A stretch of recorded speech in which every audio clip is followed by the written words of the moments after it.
Now we're going to work on our chip shots. In this situation that I'm faced with, I have a downhill chip and I've selected to use a sand wedge. Remember, I said on the downhill chips you might want to use a sand wedge, pitching wedge, or maybe even a 9-iron. That way you won't produce as much topspin, and it's a little bit easier to control the distance when using a more lofted club. If you have an uphill chip to the pin, then what you want to do is select maybe a 6-iron or 7-iron or possibly even an 8-iron. That will produce a little bit more topspin, and it will allow the ball to run up the hill so that you can get it close to the hole. I felt like the chip shot was probably the easiest part of the game that we have talked about so far for most of you. But let me just go over the basic fundamentals for hitting a chip. Always remember, we're trying to hit this shot low and we're trying to land it on the first quarter portion of the putting surface.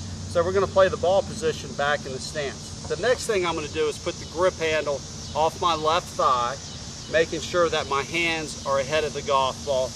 The second thing, or the third thing that I want to do is make sure that I get my hands up high, and then I want to place pretty much all of my weight over on the left side. Again, this is a shot that we do not want to transfer the weight.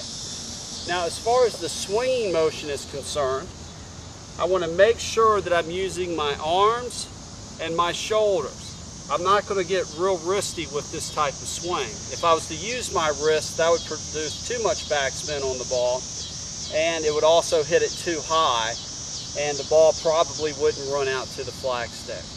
So again, ball position's in the back of the stance, grip handle is off the left thigh, all of my weight is on the left side, and my hands are up high, not low in the setup. And the swinging motion, I'm just using my arms and my shoulders. Just notice how I'm just moving the triangle for this particular stroke. Now in this shot, you're going to see a little bit of hip rotation because the flag stick is approximately 60 feet from where I'm standing. So I'm actually going to have to turn my hips a little bit. If the flag stick was only, let's say, 15, 20 feet from me, then I would probably just use my hands, arms, and shoulders for that particular chip. I wouldn't use much of my body. So this is what the chip shot should look like. And notice in the finish here how the club head is below my kneecap there. Very important. Some of you were trying to finish the chip way too high, and you don't need to. There's not much of a follow through as far as with the hands and arms for this shot. So just remember those. I think if you get the setup position, then the stroke is going to be fairly easy. So just work on your setup position and it will make the chipping stroke much easier for you.